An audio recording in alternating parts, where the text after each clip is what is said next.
Hey guys, I thought I'd give you an update today and to let you know what we're doing and why we're doing it. And we're really excited because we finally have a super great weather day in Michigan. We've been struggling for the last couple weeks with everything at about 40, 45 degrees, which makes it not so much fun. So today we got a lot of stuff done. So this is what we're doing on the windows, and this is kind of why we're doing it. Thought you'd like to know. If not, that's cool. We're all right. So we're putting these reflective film on the windows that most people would blank out with steel. And we decided that since the windows don't leak and that we took them apart, we disassembled them, we Rust-Oleum them, and then we, used the butyl tape, the whole bit, resat them. And we decided to put the film on the 3D reflective film because for a couple of reasons. Once we're done with this, there's going to be insulation, and then this will be behind the walls. So it keeps the integrity of the windows all the way down the bus, which I think is cool. Since our bus is named Beulah Beluga and it looks like sea bubbles, it adds to the cool effect, in my opinion, and it's my bus, so that's what counts. So anyway, here's how we got this part done.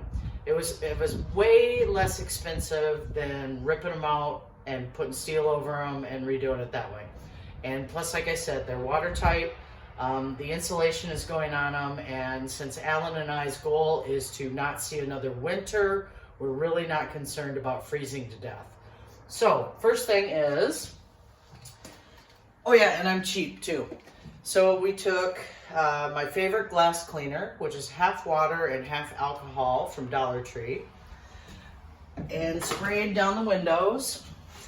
With that, let it sit for a minute. Use a scraper to get off all the overspray of the paint.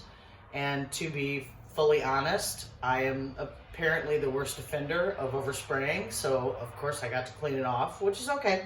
Then I cleaned it one more time. Same thing. This stuff works great at home too. Dries fast, no streaking. And then the next part is, in order to make the film adhere and give you enough wiggle time to move it around and make it sit right, you need just water and a couple of drops of dish detergent. And then, ding, ding, ding, ding, ding. This is what the film looks like. And we got it from Amazon.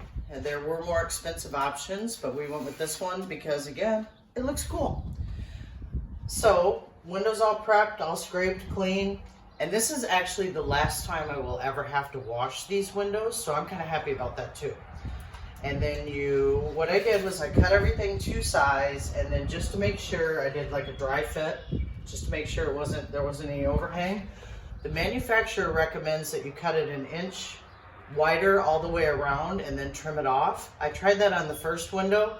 That sucks. So I don't recommend that one. So anyway, so this is all ready to go. The other tip that they had was to put a piece of sticky tape on one side so that you could pull off the film. That was probably the trickiest part because the film is really sticky. So we have a water soap mixture.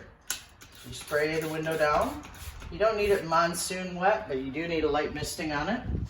And then you peel off the protective film. Helps if you do dramatic arm movements to get rid of it. Sort of. And then, got my little tape, gone. And then you need to mist down the film itself. Again, you don't have to get it super wet, but it helps out if you get the corners because it gives you that wiggle room. The same method works on putting vinyl onto windows on your bus. The wet method is what it's called. So anyway, I'm going to slide it up in here. And just kind of push it around. Like I said, I got wiggle room, I got time. And with my hands, press it in gently into place. And I do mean gently, otherwise it moves too much. So I got it pretty good here, just double checking. And normally you would use a squeegee. I, however, like to leave all of my handy dandy tools on my dining room table at home. So I'm using a piece of cardboard, works just as well. And starting from the center, just push it down, push it out. You are looking for the air bubbles, the water and the soap to come out. And if it was a plain sheet of film, you'd be able to see it. Since this is a bubble pattern, it's a little bit difficult to see, but you just do this a few times from the center out. Let it release that stuff. Let it sit. You can actually go back again before it dries if you see something that needs to come out. And should you screw this up, you can pull it off and redo it. You're just trying not to tear it, and make sure that it's in the right spot and close to the seals. So, I do have a picture of how cool this looks on the outside of the bus, because on the outside it's reflecting rainbows. And Shazam! That's how we did it. Talk to you later.